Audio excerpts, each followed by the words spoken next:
Hello, mech fans, and welcome to the Valhalla Club. Grab yourself a Timbeaky Dark, set up that paint booth, open that spreadsheet, and join us as we talk all things BattleTech.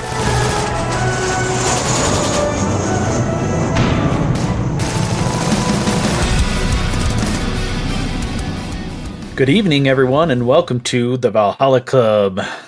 My name is Matt, and I'll be your bartender tonight, and with me are Mike and Ben.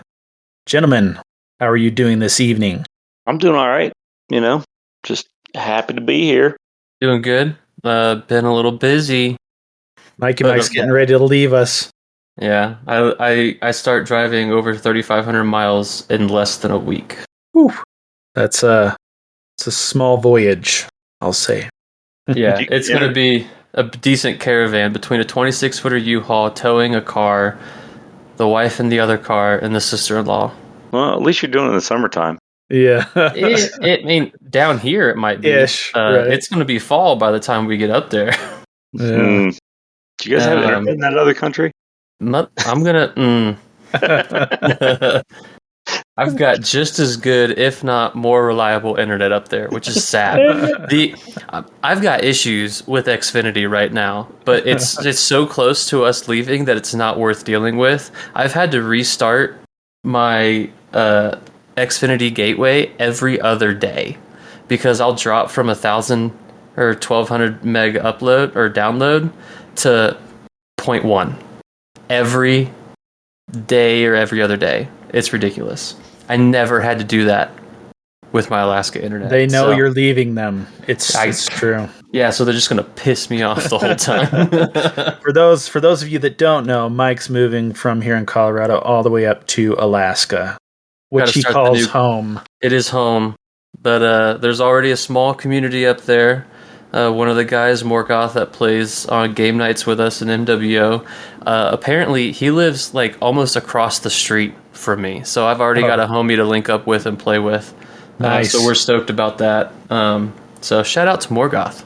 Nice. Very nice. Very nice. It's a good, you got to prime the pump, right? Exactly. Let's see. Okay, well, let's jump into a little return and report. Ben, you and Dave were out there at Gen Con. How did things go out there? I went good, man.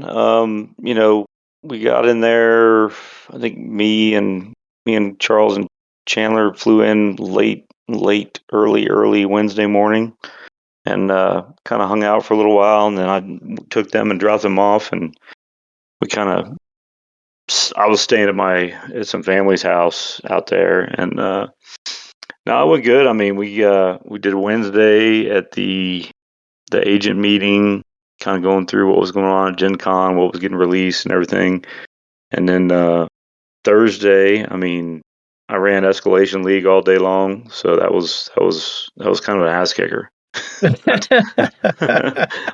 I wasn't really prepared for that. And sorry. It was all good. I mean, I had even number of players, so I didn't get to play or anything like that. So it was kind of just me hanging out and answering questions and, laying out the next scenarios. And, but yeah, it went well. And then Thursday was Thursday. And then Friday was the 350 tournament. I think there was 42 players. Yeah, I think that's what I saw was 42. Yeah, 42 players. What was the max for LVO? Like 32? I think we had 32 tickets, yeah. Yeah, so 32. 42 is a lot, man. 42 is a lot, man. There was a lot of people there going on. So, yeah, it was pretty cool. I didn't bring a force to play to win. I was just beating people up. So, with Hansons? No, I took a Scorpion list, man. It was what? Like, let me try out some of these clan things. Did you face Charles again? Oh yeah. Fifth round. Of course. The universe is still right. Yeah. It worked. It worked in my favor because Charles somehow the OMAM, because they were all staying at the big podcast house. I opted out this year. So the OMAM crew kept Charles up to like 4 a.m. the morning of the 350. So like Hey, if he you're was talking running, lore, that's not hard to do. he was running on fumes by the time we got to the fifth round because that's where we ended up facing each Oh other in the yeah. fifth round, and it was funny because he was like, "Man, I don't even care. Do you want to play the objectives?" He's like, "You're not even trying to win, are you?" I'm like, "No, I'm not. I'm just beating people up." So yeah, so yeah, we ended up facing each other fifth round, and uh,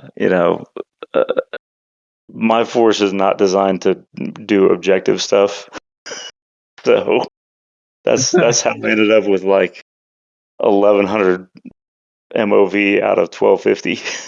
Yeah, you were the what's the award for I just was the wiping war people out? criminal. That's Yeah. right, war criminal. So it was pretty rough. It was pretty rough for some folks. I had a really good game with uh, shit. Well, who shout outs to? Where's my list? I made a list. Of course I did. Gen Con, there it is. Yeah, first round I fought Bill Hegg and King of the Hill. Really good game. Um, we ended up sparring it out. I think I had like a light mech versus his assault mech or something. Oh yeah. It went to time. I think um, he pulled it out. It was like a 4-3 victory. I think it was for him. So it worked out for him. Um, round two, I played Joe Brandenburg. He was a brand new player. Dirty Mike Doyle built his list for him, and we were playing bunkers. So it was more of a learning game. And then I Yeah. did feel a little bad because like we were beating each other up pretty good. Neither one of us had bunkers at all. And then like the very last turn, the very last shot, I took one shot at a bunker and got one How point could of you? damage. How could you, Ben? Man, 90% of my bunkers games, that's how I end up winning. Yeah, Yeah. yeah. So it was pretty rough. He's like, I didn't know you could do that. I was like, it's in the rules, man. He's like, I never Most read the rules. He's like, I didn't read most that. damage on the bunkers, baby. I was like, I only did it because I knew you'd beat me on MOV. So, so Learning moment, right? yeah, it was a learning moment. Welcome Uh, to an objectives-based game. that's right. And he had some flatbed trucks because, of course, Dirty Doyle, Yeah, made Doyle. Oh it yeah. for him. So it I was think a. I faced Doyle at LVO, so yeah, I know all about his lovely flatbeds. I mean, he had some good units in there, and it was. I mean, I give it a 3 out of 5 flatbed truck list. It wasn't too shabby. Round three, I played Headhunter against Matt, who was one of Uncle Mark's friends. For those of you who know who Uncle Mark is, Yep. and it boiled down to he had a Wolfen that was just hopping around, and I had like a Peregrine and a Hunchback 2C that was like cornering him, and it would have been a tie game if I hadn't dropped my dice and had to go chasing after him. I spent like 4 minutes looking for my dice, and then the clock ran out, Oh and that was the no. end of the round. I was like, "Damn it, we could have got one more round, and that would have been the end of it." So, it was a Good good times. game. Yeah, Everyone, welcome John. We're just talking welcome. about Gen Con. Oh, nice. Yes, I was not there. Yep. And then round four, I played Hold the Line against Kaz. That was probably a really fun game. I mean, it was nice to meet Kaz in person, and he had his little Mech Warrior helmet on and everything for part of the game. Couldn't hear for shit out of it. It was Oh, was he one of the twins that had yeah, those? yeah. Okay. They set it up because they played doubles or whatever Yeah. together, and so it was a really good game. He had some poor dice rolls, and I had some really good dice rolls, and it worked out in my favor on that one. And then of course, Charles played domination, so it it went downhill from there. I think So aren't you ahead of Charles now in the overall like long term standings? Is that no, we're what it was? even because You're evensies? he beat me at Genghis Khan, so that put Oh. him up one. I beat him at LVO. He beat me at Genghis Khan. Then I beat him at Gen Con. I think Have you guys always ended up pairing against each other in cons? we have not played a tournament at a con where we haven't played each other. And Andrew swears up and down it's completely random, and I'm like, Oh, all right. You may want to have after to talk with after the first round, you can't set it. So yeah. So it worked out, but yeah, that was Friday pretty much. It went till about 7, 8 o'clock at night, I think. And then Saturday, I did some teaching of some classic in boot camp, and then we had Masters and Minions that night, where me and Dave got to pair up and played against who we played against. Kaz was one of them, Seneca, and there was a new guy. I can't remember his name. I think his name was Mark, maybe, or Matt. there I are many could be Mets out there. completely off base, but he was like from Alabama. He didn't get to play very often, so it was really cool. We played, I think it was four against three. We took some hits on. It was bloody. It was nasty. It was gross. And of course, I'm sitting right next to Goober, so like we were talking shit the whole time. I can imagine. There was some really cool. There was a team out there that was playing a minion team that had all four of them had Kodiaks, and they were all painted up as Care Bears. So, Dude, that is Care awesome. Bears. like right before the game Care Bear started, I said, "Hey, just so you guys know, you guys all have to. All four of you need to shoot at one target, and before you do it, yell Care Bears there." They did it 4 times through the whole night. Just deleting units. It was phenomenal. So, but yeah, that was it was pretty cool. Got to walk around in the vendor hall for a little bit. My buddy Jeff Swift stayed with me the whole time at the family's house. For those of you who don't know, Doc Swift, he's been a long time writer, and he's the one that got me into writing for Catalyst and stuff. And he's kind of the author of the original Force Manual Davian that just came out. He wrote that whole thing a long time ago. I'm sure they made some tweaks to it to make it work in the current age, but he's a big author in the Turning Points world, and then he's done a lot of the Shrapnel stories about the Scorpions. So, but yeah, Jeff and I walked around for pretty much 4 days and kind of hung out and saw some stuff, and it was a good time. All in all. Cool. So, how was the booth? Oh, the booth was good. I mean, it was pretty busy. I mean, the big items that came out were the Star League Assault Lance Force Pack that had the painted Victor Steiner Davian's Daishi, and then it had a coolant truck in it. Widowmaker? No, it's a Daishi. It's an industry Prometheus or what? Prometheus. Yeah, Prometheus. Prometheus. Yeah. So yeah, My brain's everywhere, man. I'm packing the house. Yeah, you don't even know right now. And then Force Manual Davian came out alongside of Kurita, right? Manual Kurita, I think. Yeah. So those are the big topics, and I think they had a new BFM mat as well. But I a new BFM. I think. Yeah. Bro, I don't even have the first one yet. Now I gotta get two. I got a new one that's got like cities and stuff on it. Oh my god, this is awesome. So yeah, it was pretty cool. I would have bought one, but I didn't want to. I don't want to try and figure out how to get that back. The shipping's what's holding me back most because it's so large and awkward. But like, I'll get it eventually.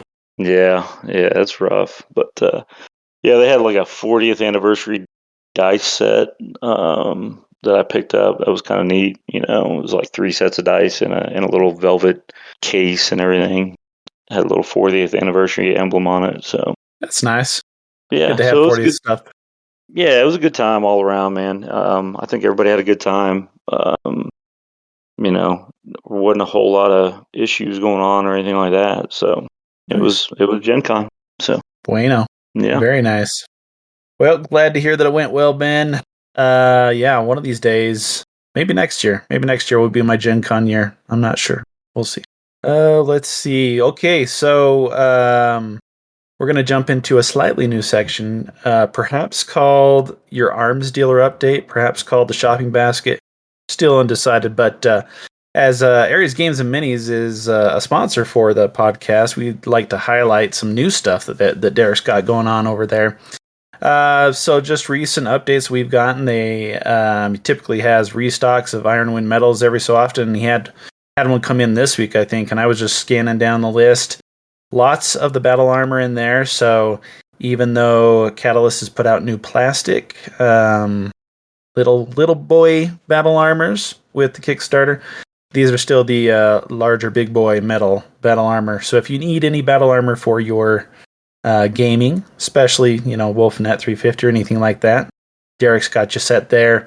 He also received Gamer's Grass from Portugal, I guess after a long wait.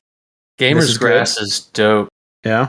Yeah. I haven't never used it, so is it really like, what's different between Gamer's Grass and like the other grasses? So I've used a lot of the Army Painter tufts, and they're like your traditional like wargaming tufts, right? So that you see in. It's pretty neutral. Like you get your scorched earth, your greens, your snowy looking grass, your tundra grass. So you can get a lot of like Alien Worlds looking stuff, which would make sense in a vast universe such as this, where you could have some weird looking stuff. I mean, we've seen weird environments on MechWarrior Online, right? Yeah, they've got like some purples and blues and various sizes. I like Gamer's Grass. It looks dope. 2 thumbs up from Mike. Nice. So Ares has got that in stock now, and they've also, just scanning through kind of their latest stuff, they also have a lot of the LitGo game markers in stock. So I know, Ben, you've used some of those for maybe basing and maybe some other things. I'm not sure. Yeah, I use a lot of the LitGo bases because they come in kind of some different thicknesses. So I kind of use different thicknesses, and they come in like wooden and plastic. Nice. Plastic. So usually, I'll kind of sand them down and spray paint them a little bit, and put a little base coat on there, and then start doing my scenery and stuff for when I'm basing mechs and stuff. So LitGo's good stuff. I don't know what else to say about them.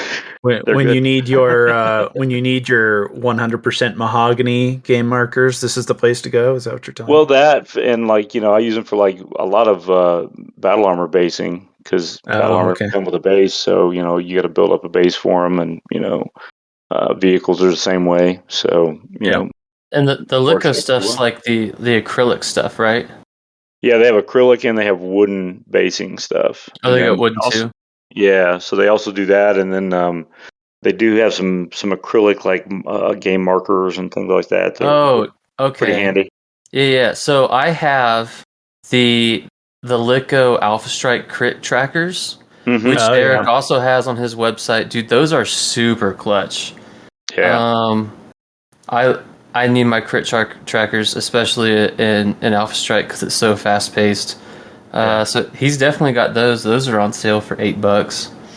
I haven't seen this before. The Area of Effect template. That's on like a 3-inch stand, so it hovers above the units. And man, that's cool, dude. Yeah, especially classic, right? I think that. I mean, it would work for. Is it the one that has the hexes? No, it's a circle, so it'd be for Alpha Strike. Oh, okay, I hear it's AOE templates for Alpha Strike. Oh, okay. I was thinking of something else. I saw one that had. I think it's a LitGo that has the firing arcs on it. For in kind of this hex pattern, and you put you have your mini right there in the middle, and it just shows you the different firing arcs, which can be an area of contention in Classic sometimes. And if you want to be super bougie, there's also armor structure dial kits, which is kind of cool. If you want to be transparent with your opponent, I guess. But yeah, so the AOE templates are on a 4.5-inch elevation. They come with little pegs that. So it's above the mechs, so you can see exactly what you're going to see. That's cool.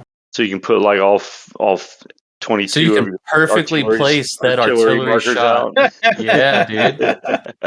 Touch every base. And I'm just gonna say right now, because I'm looking on Ares' site right now. So what was it? A month ago, he just switched over to a new website host. Yeah, it was like a month or two. Yeah. Dude, the new website is so much more user friendly. Yeah, this is much easier. The new website's dope, and like all the Litco stuff's 20% off. This is how we spend money, folks. Well, and you'll probably have it tomorrow. Yeah. Oh, dude, it's 2000 right now. I would have a shipping notification in 2 hours or less. Yep. Or less. Yep. You probably have it by Saturday. Exactly. Not gonna lie. Probably making an order tonight. Yep. Okay. Yeah. So if you haven't had the new site for Ares Games and Minis, please do. You'll if you need stuff to play BattleTech or many other miniatures games, they've got it there for you. So go to Ares Games and Minis. .com. .com. I was about to say, I don't know if it's .com or what. Ares Games and Minis.com. Awesome. The soothing voice. Okay, so now we're going to jump into our main medal for the evening, and we are going to be talking about some source books. So there are many source books. Ben, you call this the BattleTech nonfiction, right? Yeah. The fictitious nonfiction. I don't know what to say because it's in a different universe, but there it's nonfiction, right? Yeah, it's definitely, when you start talking about source books, I mean, you're not going to get a lot of like source books opinions. Are weird. Yeah, source books are well, you will get opinions because most of the source books, especially really since the inception, you always get the little sidebars that are like briefing materials of like somebody talking to somebody else or just general stuff. But it's definitely more geared towards the facts. Fleshing out the universe in an objective point of view from the storyteller. So that's one thing you got to keep in mind about the source books is it's not necessarily, because you can put like a Davian source book and a Curious side by side and you get a different point of view. They are objective in the sense that you're getting the information, you're getting what they believe is the most current information in universe kind of way. But it's really more of like the historical documents.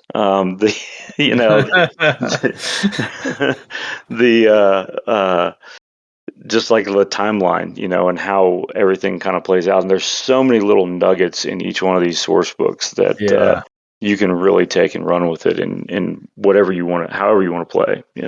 Yeah, and there are so many of them, really. So there's tons and tons of source books of kind of a different variety, and so tonight we're just going to be kind of talking about faction and unit source books.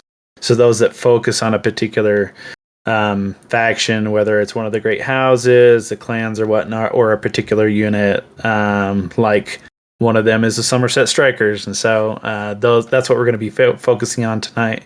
But totally agree about like the little nuggets. I mean, these are large. Some of them are quite large books. I mean, like 150 pages, and there's so much information in these.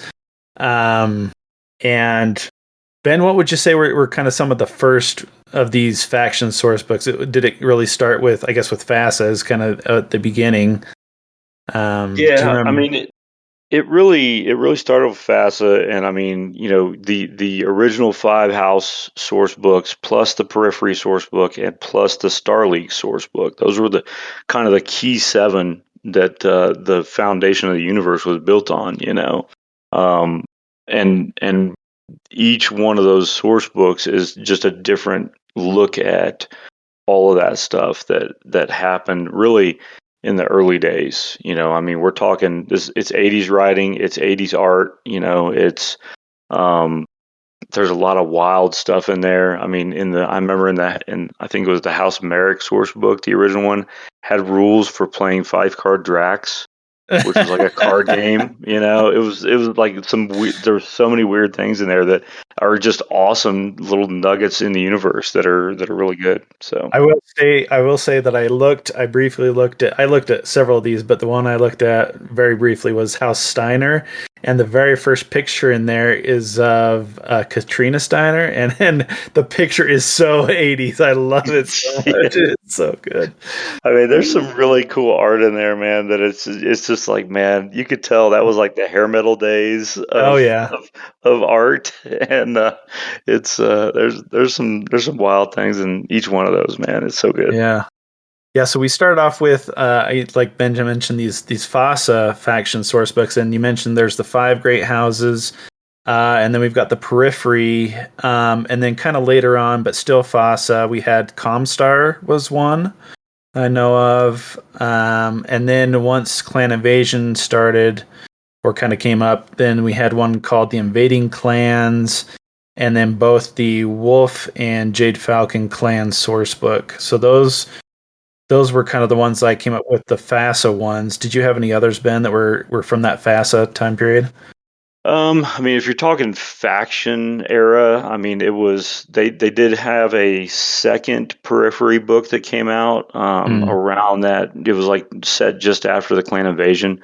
It was kind of neat. It's probably my favorite source book out of all of them, just because it gets into some of the stuff that's going on in the periphery, because aside from the original periphery book that was published back in like 1980 something, I mean, the periphery, nobody really touched the periphery in so long. So everybody was focused on the clans, and so bringing in the second edition, or if it basically took the old periphery book and brought it up to date. And so that was really cool just to see a lot of that stuff.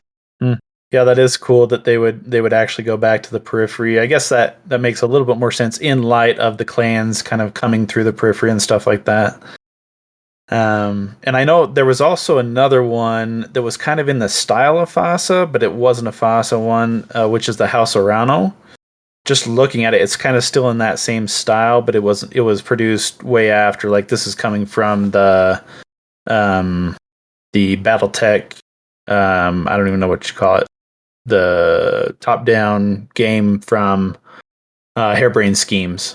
So that's where that one comes from. But it's still in the same style. It kind of has a lot of the same information. So those were kind of the originals. And then we got kind of an update with the WizKids handbooks. And it seemed like those included a lot of the same information, but then kind of added on even more on top of those original source books. What did you think of those ones, Ben? I think it was one of those things where those started coming out right before the Click Tech Dark Ages happened. And, it was so good to see a lot of those source books come out and kind of refresh the original source books, which were really hard to find, too, because nobody really had a whole lot of them except for like collectors. They weren't making them anymore. So to see the new source books come out, or the new handbooks for all of the major powers, was really awesome to bring everything up to date, really. And it got to touch on a lot of the things that were either mentioned in the original source book or new stuff that had happened in the universe since those source books were coming out. So I was really impressed with how a lot of those things came to fruition. And looking through those, like era-wise, I think those still go all the way back to, like, Age of War, Star League, but they go much further than those original source books. They go all the way to Civil War, basically. Right. Whereas the original ones only went to Succession Wars. So there's definitely a large gap there. I think in the original ones you had a lot more of the founding of the great houses, of the history of them, and then with the newer ones, they kind of condensed some of the founding stuff, because it was like, hey, it's already out there. Go read it. Let's get into what the current age is with the new socioeconomics and what planets they had, and some of the differences in there too. So I think it was kind of a really much needed update. Yeah. Yeah, and from what I found was that the handbooks, we had the 5 great houses again, so those ones all kind of match up. But then the only other one that I saw was the major periphery states, so we didn't have an update of some of them, but kind of a lot of the major ones, at least Inner Sphere, we got a handbook for. Let's see. And then those were kind of the major, like, 2 sections of these faction source books. The other one was the unit source books. And the 3 that I found were Rhonda's Irregulars, the First Somerset Strikers, and McCarran's Armored Cavalry. So those ones just focus directly in on the units. And actually, when I was a huge fan of the animated series, so I actually have the First Somerset Strikers in the old paper edition. So that's pretty cool to have. And there was a lot of it was very flashy compared to a lot of these other ones. Lots of color pages and things like that. So that was very cool. Did any of you guys look at one of these 3 unit source books or have any others? Well, you also had Wolf's Dragoons had their own from way back in the day, and I don't know. It's kind of a weird mix because you can almost call these scenario books too, because there's some scenarios in the back of each one of these. Yeah, Wolf Dragoons had one, Grey Death Legion had one, and Kellhounds had one as well. Oh, there you go. So yeah, I did notice in the Somerset Strikers, you can basically play through the animated series with the scenarios in the book. Yeah. So there was the Wolf Dragoons, the Grey Death, and Kellhounds also had their own as well. Okay, very cool, very cool. So some of the more popular or more iconic units around the Inner Sphere, or those that are in an animated series that made it in. You know who didn't get it? Hanson's Rough Riders. Well, yeah, 21st Centauri Lancers didn't make it in. I mean, they might not have their own, but they are mentioned in these source books. There you go. Oh, they are one of the few units that beat the Wolf Dragoons. I'm looking at the Steiner book right now, and I mean, this is on page, I don't even know what page, but it's listing out a couple of mercenary units that have worked for House Steiner. And right here, very first one, Hanson's Rough Riders, Colonel, unit size, experience level, average mech weight, heavy, fighter weight, heavy. Do they have armor? Yes. Do they have infantry? Yes. Do they have their own drop ships? Yes. All the info, man. Mm-hmm. Do they have jump ships? That's a good no. That's a good no. That's a hard no, bro. Hard no. But their financial situation, let's call it good. And their contract, per this page, expired in April of 3027. Yep. Interesting. Yeah. Yeah, there's a lot of good stuff in those. Yeah. That's what I was about to say is there's so much information in these. You can get sucked into the universe here. Even on this page, it's showing 4 Merc units. Hanson's Rough Riders, we know about. Waco Rangers, we know about. And then Barrett's Fusiliers, never heard of them. And then, what's this, the Heisen Hotheads? I've never heard of them. That's awesome. The Hessian Hotheads, yeah. Hessian? Oh. Or I don't know how to say it. When you go from an H to an S, I don't know what to do anymore. Where's Trent at when you need him? Yeah, exactly. Where's Trent? Send it the Trent signal. And that contract expired in 3077. So it's not like it's super, super old. But I like how far back they go. You get so much detail in this stuff that you don't. I mean, you get some of it in the novels, but at the same time, it's a nice summary if you don't have time to read 100 novels. Well, and in the novels, it's just much of the information that you get in these source books is just in the background. So it's not exactly I've noticed that too. Because in our talks with Jason, a lot of times a novel or a novella will come up from one line in a source book, spawned an entire novella. You know what I mean? Yeah. So the lore starts with the source. Well, sometimes I guess it does. I guess. John, did you get into one of these? What did you think of these?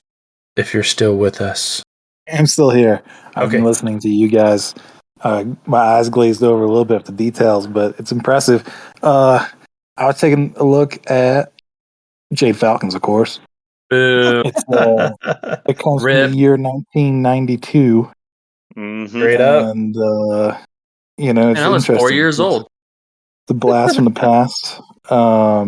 It's very detailed. If you go down, it'll literally show you the composition of every trinary, down to the Mech Warrior. You're yeah, it's a different... And their gunnery and piloting as well. It comes from a different age, yeah. But it was fun. It was fun reading the old school batshit insane explanation of Elizabeth Hazen. So that's fun. So what would you? I mean, if you have all this information, what would you use as far as like gameplay or whatnot? Gameplay. I'm a pretty fluffy kind of dude, so maybe I would just literally port over a couple of those stars' names and just directly port them into my next Alpha Strike game. And be like, no, not Fitzsimmons. Yes. It's always better if they have a name, because then you're like emotionally connected, right? God damn it, Smith, not again. Yeah. But it was fun, hose. It's good to see like how things were, but it's definitely dated. I mean, like it doesn't even go beyond clan invasion, so there's no mention of the trial of refusal or the war of reaving. So like some pretty fundamental stuff. Which is why it's also nice to see that they're coming out with the, like we talked about last episode, the updated force manuals. Which I know. Ben, did you get copies of those? Are you gonna share them with me? No, absolutely you gotta not. buy them like everybody else, bud. That's right, brother. Yeah. So it sounds like they will have some of the same information, but not necessarily like in this type of format, right? Like it's more like gameplay oriented rather than lore oriented. If I'm understanding it correctly, correct me now. The new force manuals. Yeah. Yeah, there's going to be not a whole lot of new lore, but probably fleshing out more lore than was able to be fleshed out in the past. And then there will be some gameplay aspects of things, with the different styles between Alpha Strike Classic, Chaos Campaign stuff. So you'll see some I new especially gameplay want to stuff. see the update, kind of like alternative to the rat, where like you give like a kind of like a rating to each mech in terms of how common it is. The rarity table. Oh yeah, I was excited to hear about that. Yeah, I'm looking forward to that. Stuff Kestrel was talking about on our episode. Yeah. And I'm hoping Ben and Bot plays by it and stops fucking launching a fireball into my asshole every goddamn time. No, I've got a new one now, man. I've got a gunsmith for you now. Oh, okay, great. That's faster than the fireball. Oh, it's horrible. Good.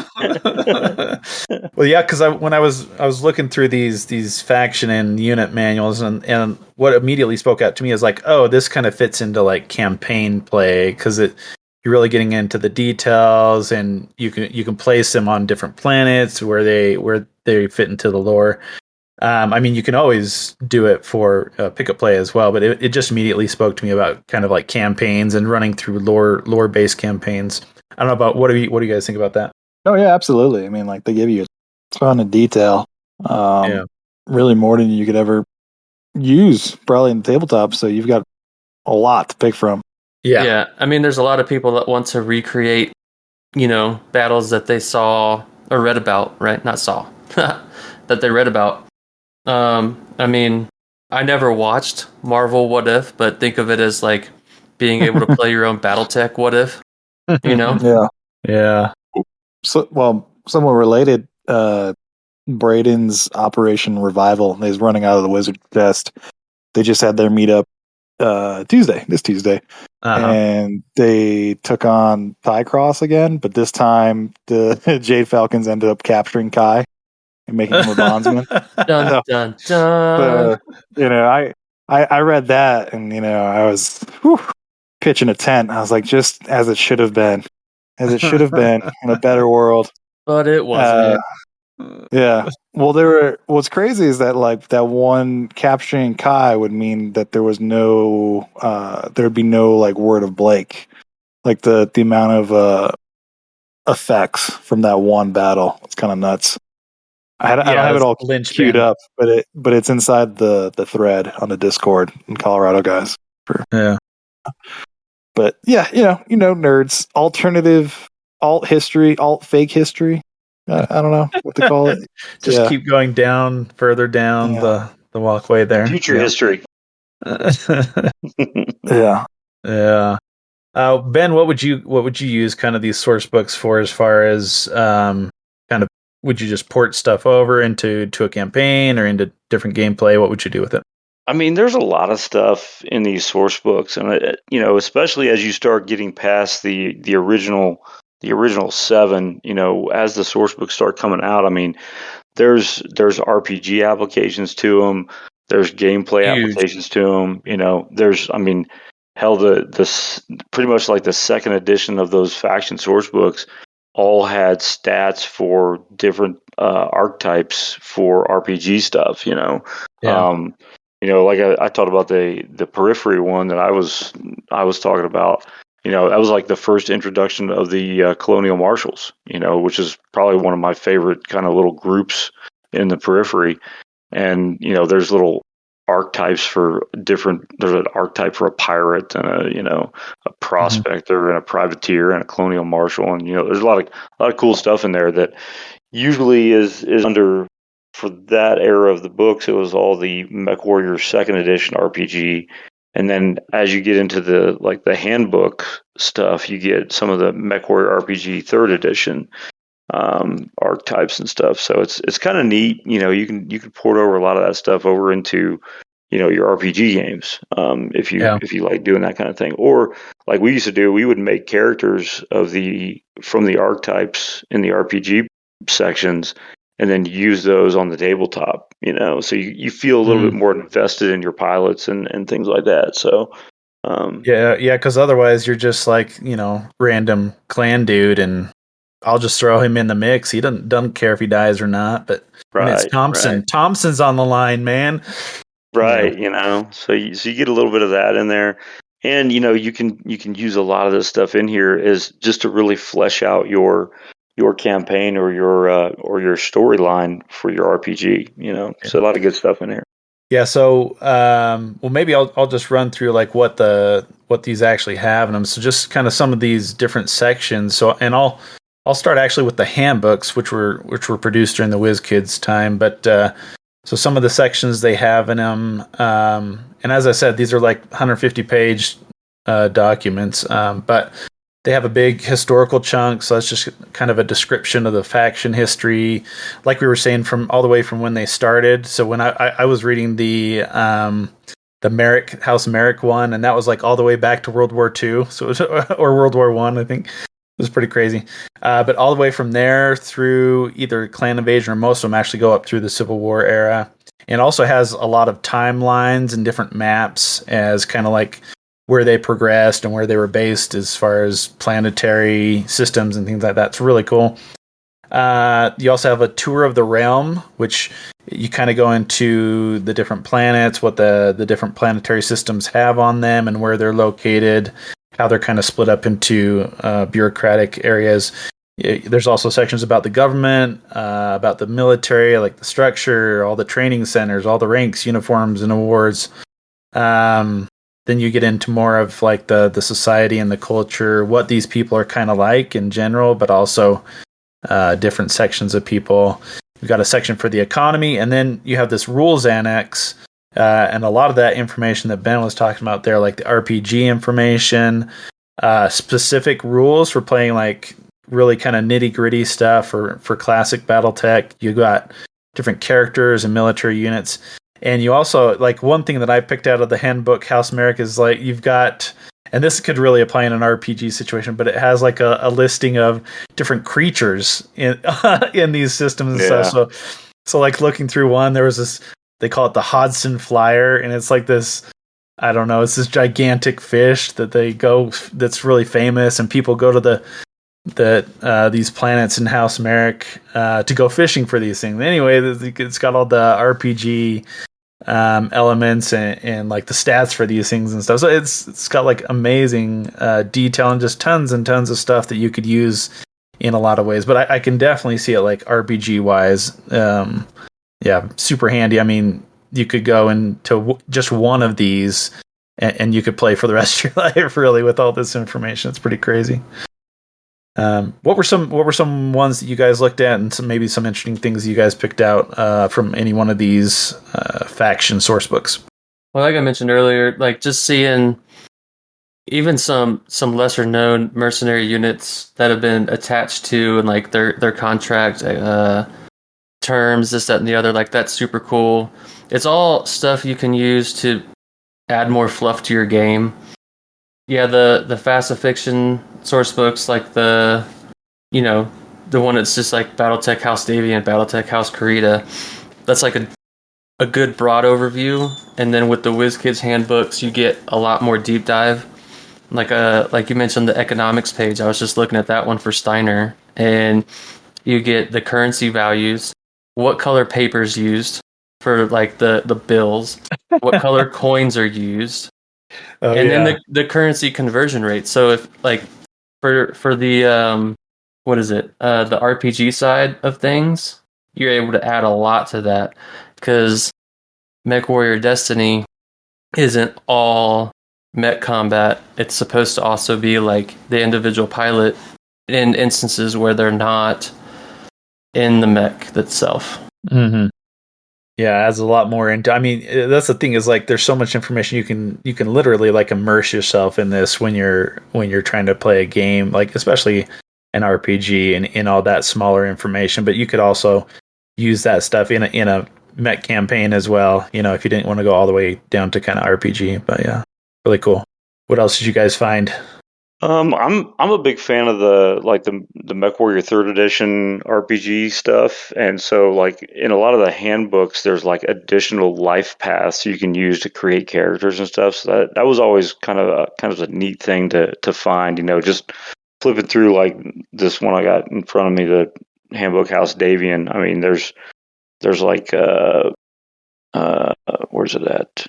Outback Teacher. There's academic stuff for specific to the Fed Sons and things. So there's new skills specific to the regions or the houses as well. So it's kind of neat to kind of look at some of those life path things. I was flipping through like invading clans from the first time. I didn't realize that there was 10 mechs that debuted in that source book. Yeah, which is crazy. And that's how you, before they find their way into a TRO, that's where you would find some of the new mechs and stuff. And I remember taking those new mechs, and you'd have to like take a blank mech sheet and like write all the stats in there and everything for those new mechs, because they didn't even produce them yet. So it was kind of neat to see those little interesting tidbits in a lot of those older source books. Yeah, a lot of them definitely have like a new vehicle, a new.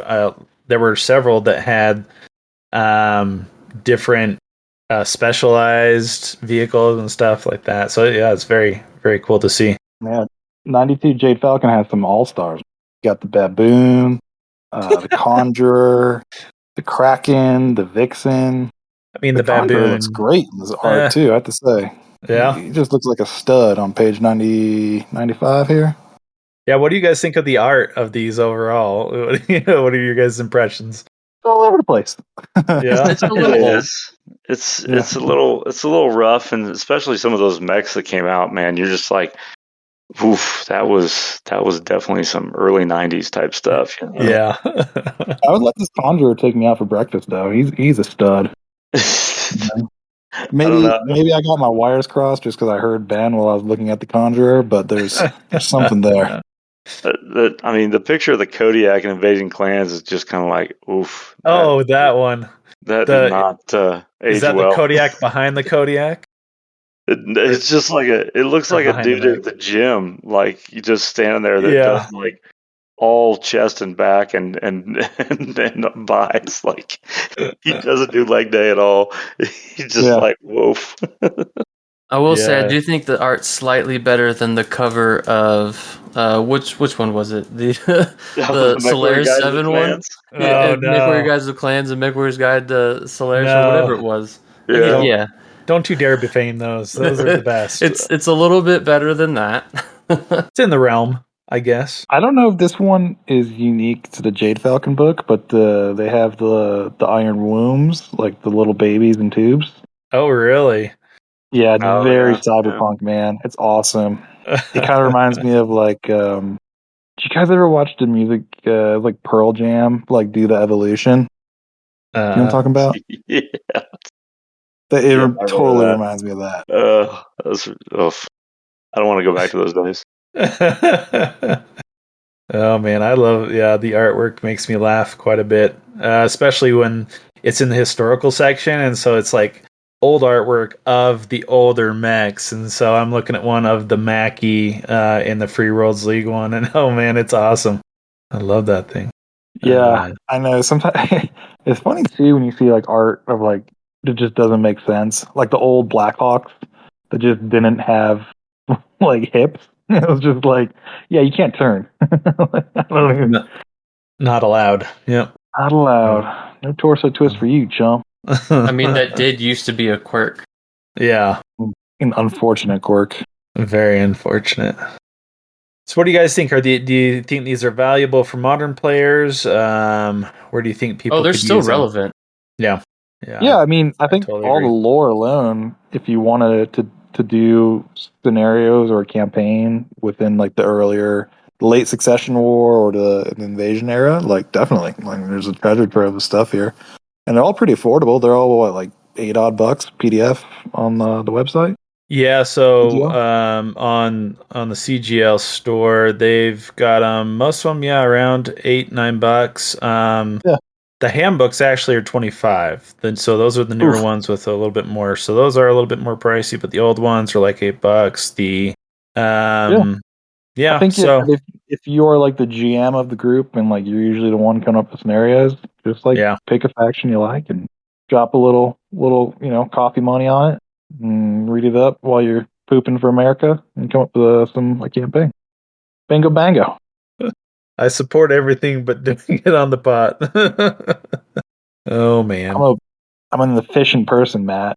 No time wasted. Way to use your free time. I get it. Thank you. Yeah, I really like these. The more that I've dug into them in preparation for this episode, I really like I was digging mostly into the Free Worlds League one and looking at the differences between the FOSSA and the handbook, and there's just tons of stuff there, especially for any type. I mean, I was looking at it as kind of like event type stuff where you could take a lot of information from there and use it in some sort of, especially a narrative event. Really cool. They'd be solid for that. Especially as you're building something like that out, even down here in the rules annex, you could roll for a border crossing result. So in the Steiner book, for let's say you just roll 1d10 on the Free Worlds border. You roll a 1, you get bandits. You roll a 3, you get scouts. It makes it a lot easier to build out a narrative event that's literally in line with written rules. So you don't have it's made for you. You don't have to make it up. It's got the pieces there, and you just have to plop them into whatever you want. But the pieces and they're like so well developed and really fleshed out. It's really cool. Any other thoughts about these faction or unit handbooks before we move on? I mean, one thing we talked about briefly in our private chat, there is a major house that's missing. Really, a major house? I don't know about that. They're a major house, man. Even if it was short-lived. Okay, the Free Rosselhague Republic was a major house for a short period of time. No way. They don't have anything. So that's like saying that Tiny Tim was a lead character in A Christmas Carol. So to get information on them, you have to get both Steiner and Curita stuff. Yeah, because they don't have anything dedicated. And for these old books, they come up to about the 3060s. You should have to purchase $3 if you want to do the Rosselhague Republic. You think that you need Comstar as well? No, I'm just being a dick. Okay, just wanted to make sure.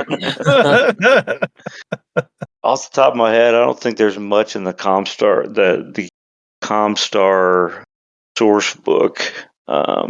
If you haven't yet, though, you guys should look at the cover. So that's definitely like Space Wizards. I've synced it. Yeah, it's awesome. Is it? I'm surprised at the introduction of some of these mechs. I'm looking at one art right now, and again, this is from '92, but it's a Jenner 2C, and he's just lighting up a Star Slayer, and it looks great. The Jenner 2C looks like a great. I don't know. Some of his art is really good. Holds up really well. Yeah, it's definitely. Keyword was some. Yeah, Some's a good phrase. And then you get to page 37, literally 2 pages, and I think this is supposed to be Elizabeth Hazen, but she looks like Frankenstein holding a sword. So, I mean, that is just a pronounced brow, Elizabeth Hazen. Goodness gracious. Oh man, She's got like the like 1950s Betty like housewife haircut too. Very interesting. Yeah, we're all over the place here. Yeah, for sure. But good information if you're trying to develop a campaign, a cool narrative event. There's way more information than you could ever need for your gaming purposes. But if you just want to know some cool lore in the BattleTech universe and get sucked in for the next 2 years, I would suggest that you try and hit up one of these faction source books or even a unit source book. They're all really cool. Yeah. Any other thoughts, Mike, Ben? I have a lot of reading to do, both on the quote-unquote BattleTech nonfiction side and the fiction side. That was for you, Ben. Right. Yes. No time to read a book. I'm trying, but I'm so busy. Yeah. I mean, you got a nice long drive. Just go hands free. I'm driving, bro. I'm driving. Stick that tablet on the wheel and let it roll, man. Yeah. And Put for that legal audiobook purposes, on. we do not recommend this. No, don't do this, please. Cool. Well, that's our first dive into source books with the faction and unit source books. We may be talking more about source books in the future, but that's a great start. And moving on with the episode, we're going to jump over to our Mixmaster G-Funk Ben for the drink of the month.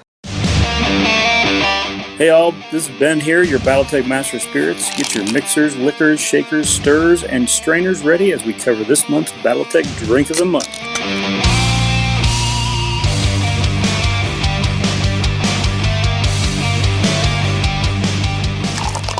All right, folks. This month's drink of the month is called the Catapult. What is the Catapult, you might ask? Well, the Catapult... Which variant?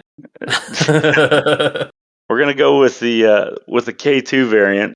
You know. Ooh, Curita in the house. Yeah, Curita in the house. It's got a little Curitan flavor to it. The Catapult consists of a pint of Tsingtao beer or equivalent and a shot of rice wine.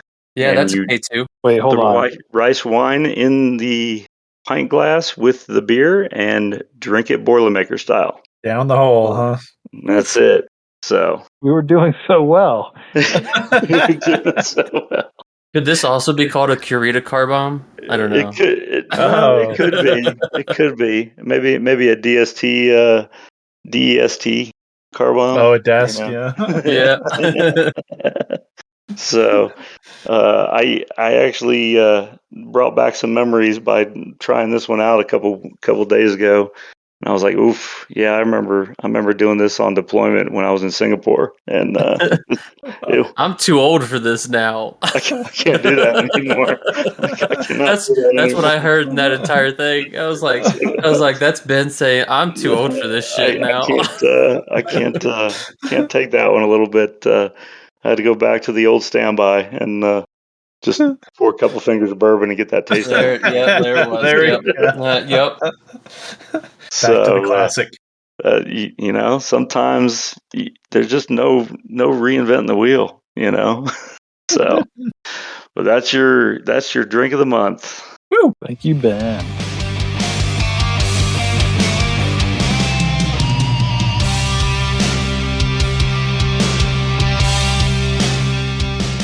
Okay, back from Drink of the Month. We're going to talk quickly about some upcoming action. So, some events going on in the near future, near-ish, I'll say. Let's see, SoCal Open happening near San Diego, October 19th and 20th. I'm going to be going to this one.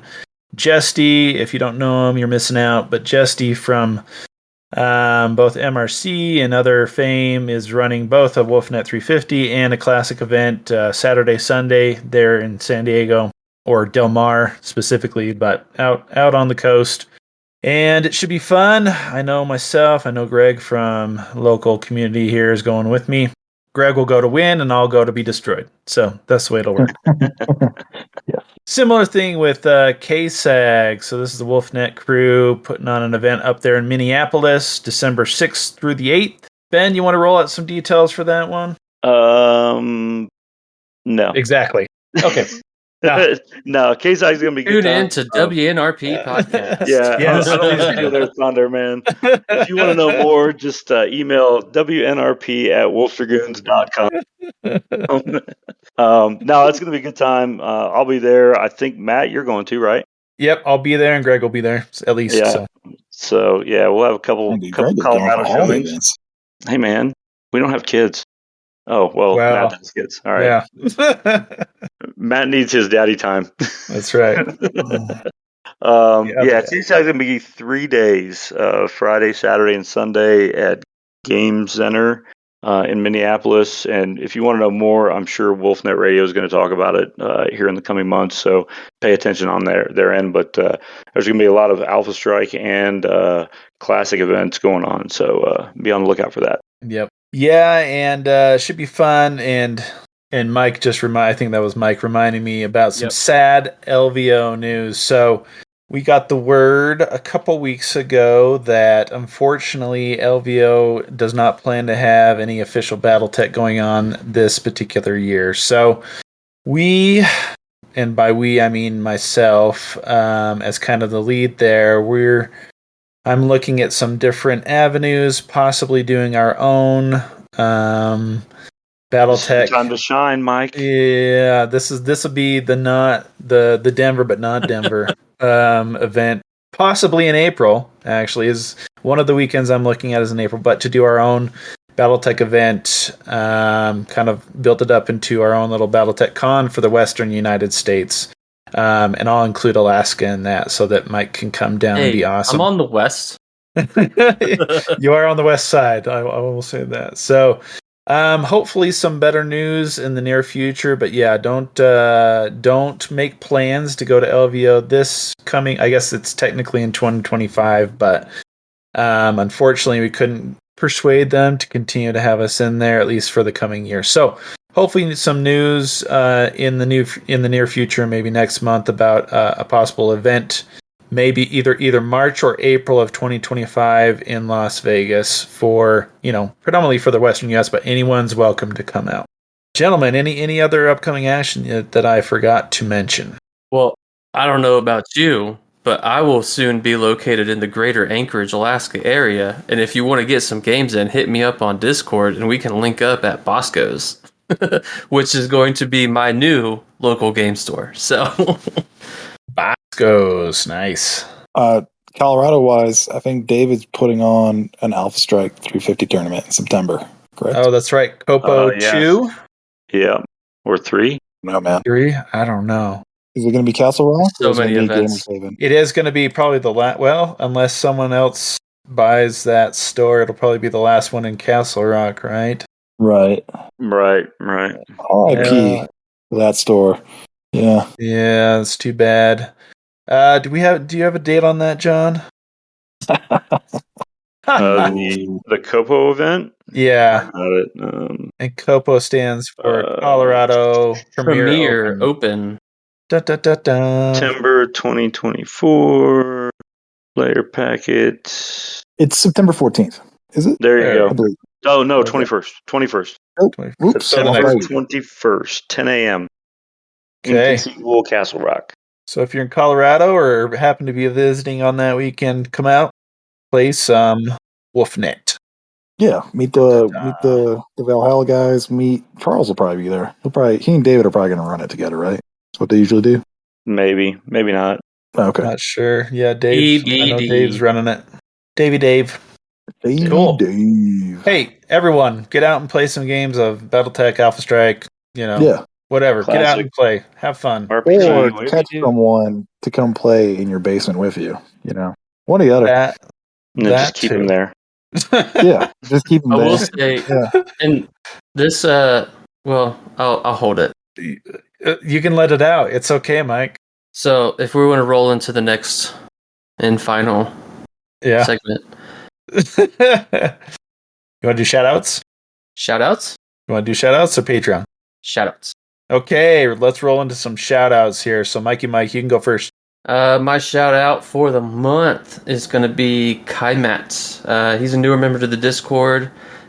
He tuned into my wonderfully, probably boring Twitch stream for MechWarrior Online, asking about some help with some assault tactics in MWO.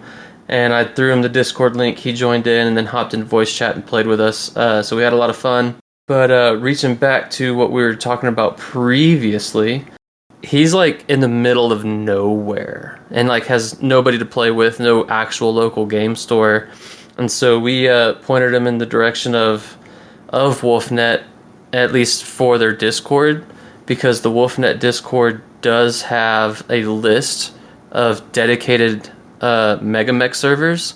So anybody out there that wants to play some BattleTech but doesn't have anybody and doesn't want to go through the process of trying to figure out how to host, because it's a nightmare, a Megamech game. It took me like hours, like a couple hours. I finally figured it out. My dedicated server is now dead because it was on my laptop. But there is a list of dedicated servers on the WolfNet Discord, and if they're not actively being used, they are open to anybody. So those servers are listed on that Discord server. We pointed him in that direction, as well as somebody else that was hanging out with us. I think it was Hayek. But yeah, so shout out to Kaimat and anyone else that wants to play some Megamech and get some BattleTech games in, albeit virtually. Thanks COVID. A list of dedicated servers is on the WolfNet Discord server, and a link to the WolfNet server is in our server, and a link to our server is in yeah, I know, right? Holy moly. Wow, we're like 3 dreams down. What's going on? Three here? dreams The Russian down. dolls just opening in front of you. Yep. And a link to our server is in the show description. There we go. Which That was you're confusing. listening to. I'm sorry, but Yeah. that was the easiest way to explain it. Thank Can you read out the URL for everyone? If you No. want to join our Discord, it's discord.gg/the Valhalla Club. That was awesome. It is easy because we've got our own URL. There you go. There's also the MRC, which does host a lot of Megamech games as well. So those are 2 options there. Great options. Let's see my shout outs, I guess. I'm just going to shout out Greg W. from the Colorado area here. He is, we're going to be splitting some rooms at the SoCal Open and KSAG. It is very helpful to have someone to split a room with to defray a little bit of the cost of going to these events. And Greg's a great guy. So he did forewarn me that he is cosplaying some more at SoCal Open. So what's he got? I'm not sure. I'm not. He didn't. He didn't let me know. He didn't let me know exactly what was going on. As long as there's not like a corset or something, I'm okay. But we'll see if he's from Canopus. Well, no. Greg, you're a standout guy. Don't do that to me, man. Yeah, I'll tell you what, man. Greg had some good. I think I just heard Matt's soul leave his body. He was like, "Oh." I'll give it to Greg, man. He cosplayed 2 days. One as a Hell's Horses and one as Marian Hegemony. Yeah. Looked pretty stellar there. It was pretty solid. So he puts a lot of work into that stuff. So it was great. Ben, what you got? Dude. Yeah. I got a couple different shout outs. The first one goes to the 6 guys that played an escalation at Gen Con. I don't remember your names. I apologize. I was completely wiped out by the end of the day. But I know 3 of the guys were from Texas. They all knew each other. And then we had 3 kind of individual guys that showed up. You guys did an awesome job, and especially it was great from an escalation standpoint because once we got into the Alpha Strike portion, there was, I think, 5 out of the 6 players weren't as familiar with Alpha Strike, so it turned into a really fun learning time for them to kind of get used to some of those different things. So great job for showing up, guys. And I hope you had a great time, and looking forward to next year. Second shout out, I already shouted out the players I had against the 350 and at Gen Con. You guys were all awesome. I appreciate your time and a lot of the laughs that we had. The third one goes to the Masters of Minions crew, Seneca and Kaz, and I believe Mark from Alabama. You guys were a lot of fun to play against. And my last and final shout out is to LVO for canceling the BattleTech events and not making me make that drive. So I appreciate that. Thank you. Oh, Ben, you've crushed Dang, me. dude. You've crushed me, man. I would have done it. I would have done it, but I was not. I was kind of dreading it. Charles is Save going to the hear this BattleTech. and cry himself to sleep. I would have done it, man. I would have done it. We would have gone off that cliff together, brother. We all together, man. Aim for the bushes. That's it. That's it. Oh, you're up, John. Yeah. I haven't done as much gaming this month, but I have 2 shout outs. The local one is for a guy who came up from Colorado Springs while his wife and daughter were at the Taylor Swift Eras tour, So it just coincided with BattleTech Night at the Wizard's Chest. So we kept him busy, and it was nice meeting him. He's a super solid dude, James. And then my second shout out is just the wider community. Shout out to Hansa, man. Jason Hansa. Yeah. That guy always makes me laugh. Super entertaining. Every now and then he comes into the Discord and farts around. And he writes good stuff. So, yeah. Oh, dude. That's what I got. Yeah. Man's pulling at my heartstrings all the time. Setting them up and knocking them down. Oh, he knocks them down. Okay, Mike, over to you, man. All right, to round out the episode, let's toss in our Patreon plug. So just wanted to give a shout out and thanks very much to our newest premium bar tab members. We've got Ed Iron Mag Ed Melechiah. So thanks to you two. Previously, they've been ongoing. I don't think we've actually given them a proper shout out. For our regular bar tab patrons, we've got Greg W, John N, Faz, and Nate. Thank you all. Thanks to all those guys that definitely help us out here. If you're interested in helping to support the show, a link to our Patreon is in the show description. Quick note, and I think a lot of people at this point have received notifications in their emails from anything they've subscribed to through iOS, whether that's Spotify or anything else.